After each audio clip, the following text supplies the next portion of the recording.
The first time I saw her, the world around me faded. The ballroom was alive with noise, crystal clinking, low laughter, subtle whispers, but none of it touched me. My eyes were locked on her, standing beneath the glow of golden chandeliers, her gown cascading like melted silver around her. I had come here for ceremony, for duty. The alliance had just been signed, and our families, once bitter opponents in trade and territory, were finally pretending to toast peace. I wasn't in the mood for pretending. And then, she turned. Her eyes found mine. Not a flicker of recognition. She didn't know who I was. She didn't know what my name had meant to her family only weeks ago. All she saw was a man staring at her like she'd stepped out of a dream. And in that moment, I forgot everything too. Her name would come later, her touch sooner than expected. She crossed the room slowly, as if pulled by the same invisible thread wrapping itself around my chest. Her lips curved not in a smile, but in something more dangerous, curious, wanting. "You're not from around here," she said. Not a question, a challenge. "Neither are you," I murmured back. "I know who you are," she whispered, stepping closer, and her perfume wrapped around me like heat. "I shouldn't even be near you." "Then why are you?" She didn't answer. Instead, she reached for my lapel and tugged gently, just enough to pull me closer, close enough that I could feel the warmth of her breath against my skin. "I like breaking rules," she whispered, her mouth brushing the corner of mine.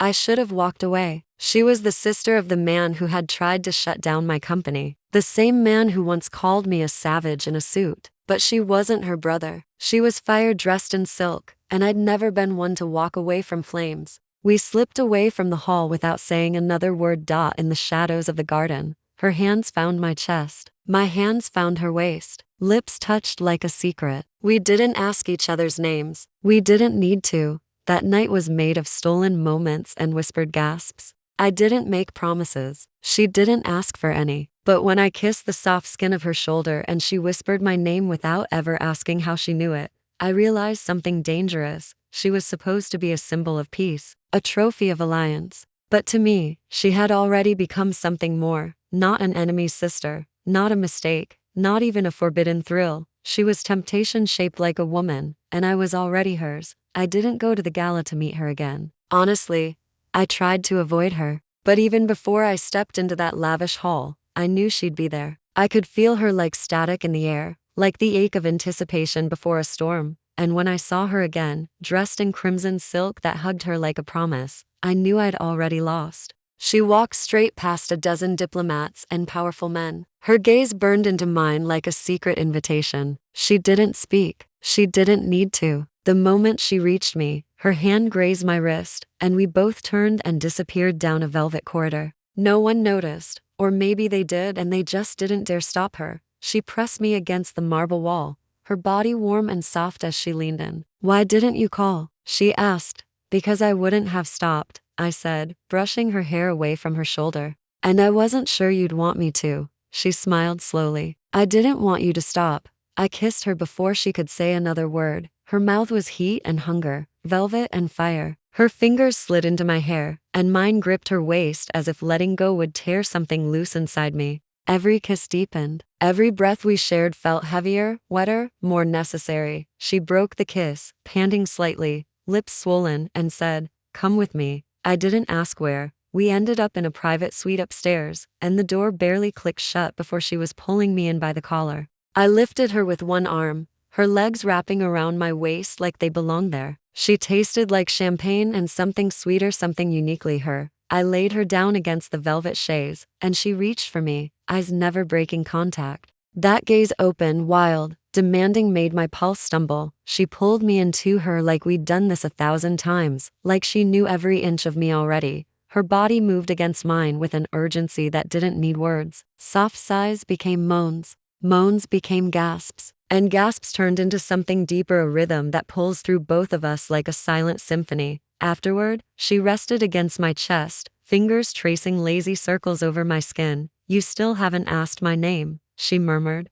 "I don't want a name," I whispered into her hair. "I want a memory, and you already are one." She laughed quietly. "You make sin sound poetic, only because you're the muse." She looked up at me with a sudden softness that cut through the boldness. "If I let you see me again, if I want more, then I'll give you more," I said instantly. She bit her lip, nodding. Tomorrow night, my sweet. No names, no promises, just us. She kissed me once more, slow, deep, and then she left. I watched her walk away, barefoot and fearless, wearing only one of my buttons fastened on her borrowed robe. My name didn't matter, her last name definitely didn't, but her touch? That would haunt me until tomorrow came. The next night, I didn't even wait for the sun to set. My mind had already surrendered, and my body was catching up fast. I told my driver not to ask questions, told my assistant to cancel everything after 5 p.m. I didn't even bother with dinner. I was starving, but only for her.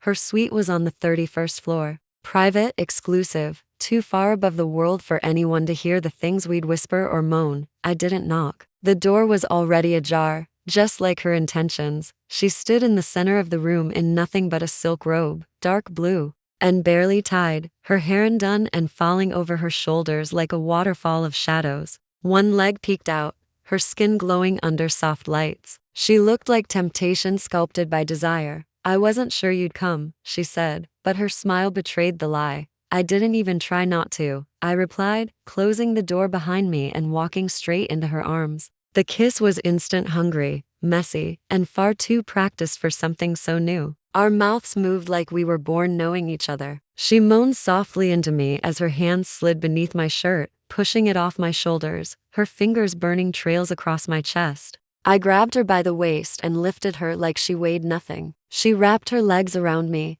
and I carried her to the bed without breaking the kiss. The robe slipped from her shoulders as I laid her down, revealing everything I'd been craving. She was art, bold, breathtaking art, not painted by gods, but by desire itself. You stare at me like I'm something you've never seen before, she whispered, lips grazing my ear. You're not something, I said. You're everything. Her eyes softened just a little, just enough to reveal that all her boldness hid something fragile, but only for a second. Then she pulled me down, her nails dragging across my back, her legs opening as if she'd been waiting for this exact moment since time began. Our bodies met in a collision of need and heat. Her sigh turned into a gasp as I entered her, slow and deep, and our rhythm started, not rushed, not frantic, but deliberate, as if we had all night to worship each other. And we did, she whispered. Things that weren't quite words, but I understood them like truths carved into my bones. Her skin glistened beneath me, her hips rising to meet every stroke, her lips searching mine between each breathless moan. When she finally broke, she said my name like it was the only word left in her world. And when I followed,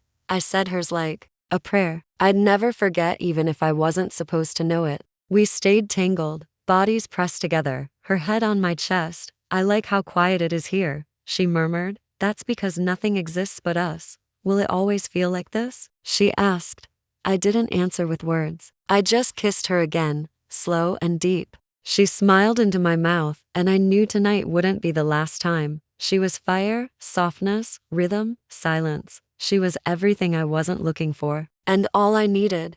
And tomorrow, I was going to fall even deeper. The first rays of sunlight slipped through the sheer curtains, casting golden lines across her bare back. She was still asleep, her cheek resting on my chest, one leg tangled over mine, her breath warm against my skin. I didn't move. I didn't even blink. I was afraid if I did, she'd vanish like a dream too perfect to be real. But she was real. Her fingers twitched in her sleep, then slid slowly over my stomach. Her lips pressed softly to my skin, not quite awake yet, but already knowing where I was.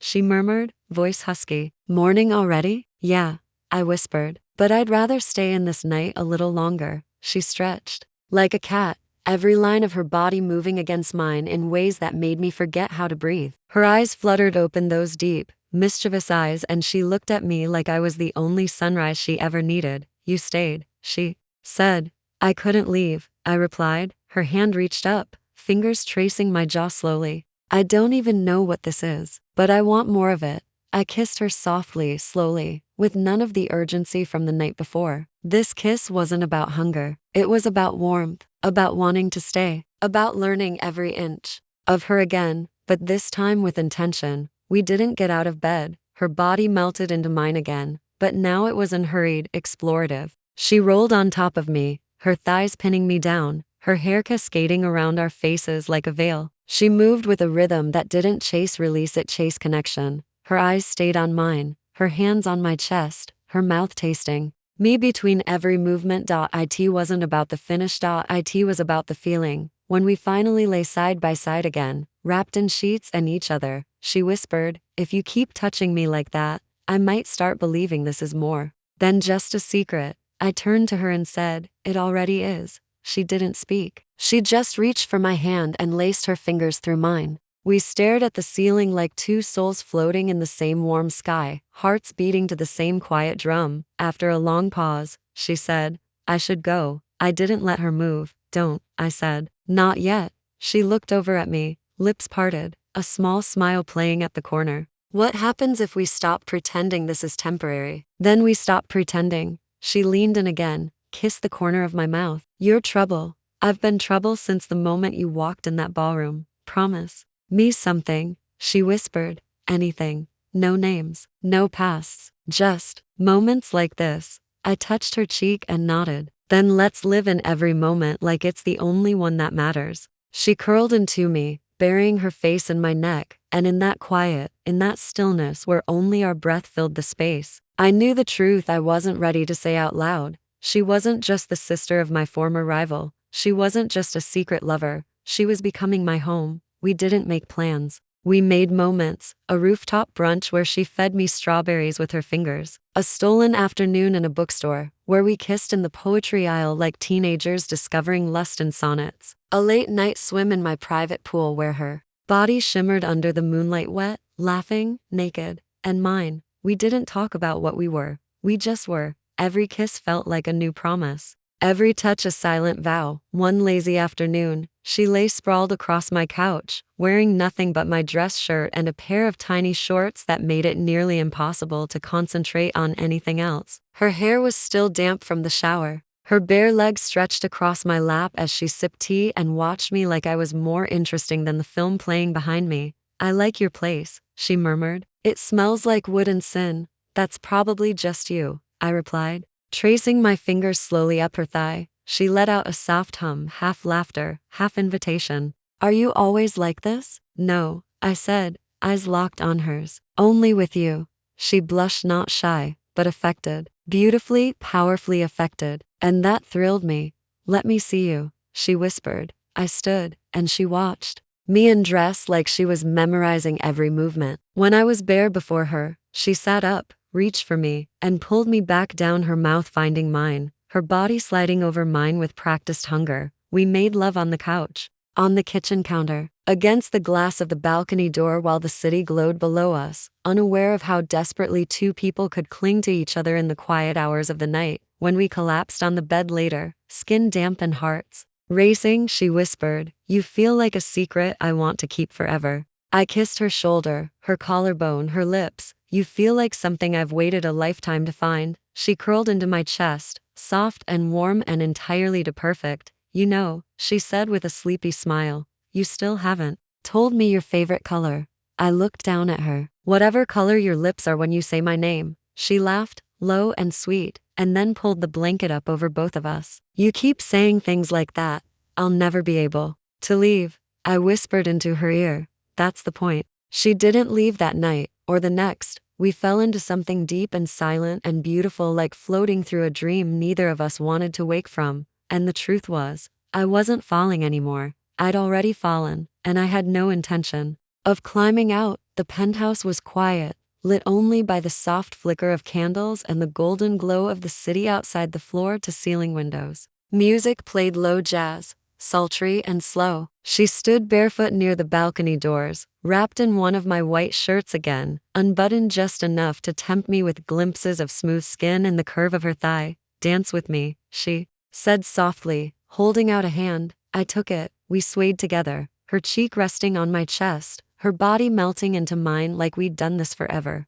My hand slid down her back, fingers brushing the hem of the shirt, her skin warm and inviting beneath. "You don't even know the song," I whispered into her hair. "I know how I feel when I hear it," she replied, tilting her head up to kiss me softly. "And I want to feel that with you." That kiss deepened slowly, our lips moving like they'd danced before, our breath mingling between small pauses as if neither of us could get enough. I lifted her with ease, her legs wrapping around my waist as I carried her to the bedroom. The music followed us in our heads, even when the room fell silent. I laid her down gently, and this time, everything slowed. Her hands moved over my chest, tracing each line like she was memorizing me. I kissed her collarbone, then her neck, then lower. She sighed, arching into my touch, her fingers tangling in my hair. We undressed each other like unwrapping a gift we already knew we'd treasure, and when I slid into her, the world disappeared. There was no rush, no storm, only warmth, only rhythm. Her eyes never left mine, and mine couldn't stop drinking her in. Every movement was a word, every breath a confession. Our bodies spoke where our mouths didn't yet dare. I've never felt this, she whispered, her voice trembling as she rocked against me. What? I asked, brushing her hair from her face. This? Like I'm home. I kissed her forehead. Then stay. She nodded once, and her eyes shimmered glassy, full soft. When we finished, she curled into me, our legs tangled, her fingers gently tracing the lines of my stomach. I keep waiting for it to feel like just a fling, she whispered. But it never does. Because it never was, I said. Not from the moment I saw you. She pressed a kiss to my chest. You're dangerous. I smiled. You're irresistible. She laughed lightly, then looked up at me, serious again. Would you still want me if I weren't a secret? I want you in every way possible, I said without hesitation. She didn't speak for a long time. Then finally, with a voice barely above a whisper, then I'll stop hiding. My heart stuttered. I kissed her again deep, sure, claiming she wasn't just a fantasy anymore. She was choosing me, and I had already been hers. The morning came with a kind of hush that didn't feel like silence, it felt like peace. I woke before her, the sun streaming in, bathing her bare shoulder in light. Her lips were parted slightly, her breath steady, and her hand rested gently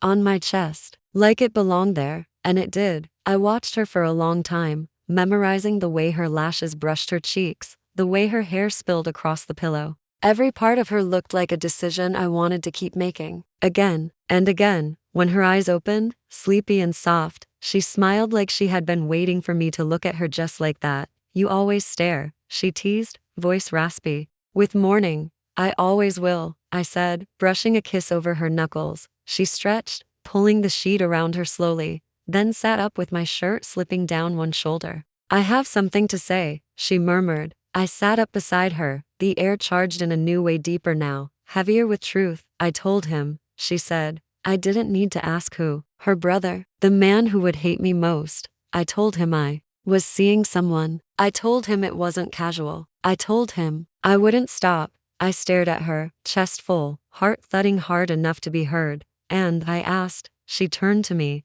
leaned in and touched her forehead to mine. And I didn't care what he said. I'm done choosing family over myself, over this. My arms wrapped around her before I even thought about it. Her mouth met mine in a kiss that didn't burn, it bloomed. It was deep, soft, certain. She pulled back and looked into me, into every part I never showed anyone. I want mornings like this, she whispered. Not just weekends, not just secrets. I want all of you. I kissed her again, then trailed my lips down her neck, across her collarbone, tasting the truth of her words on her skin. Her breath caught as I pulled her back into bed. I'm already yours, I said, my voice thick. Every morning, every night, every version of me belongs to you. And then, slowly, we let our bodies say everything we'd finally spoken out loud. We made love as sunlight danced across the sheets, as the city came to life beneath us, as her name filled the air again and again until it no longer felt like a secret but a song, ours alone. Later, tangled together, our fingers locked, her head resting on my chest, she whispered, say it. Say what? That word. I looked at her, smiling. Love, I said. Her eyes glowed, and her smile widened. Say it again. Love. She kissed me deep, claiming infinite. No more secrets. No more hiding. Just us. Love, loud and shameless, wrapped in sheets and sun and skin. The end.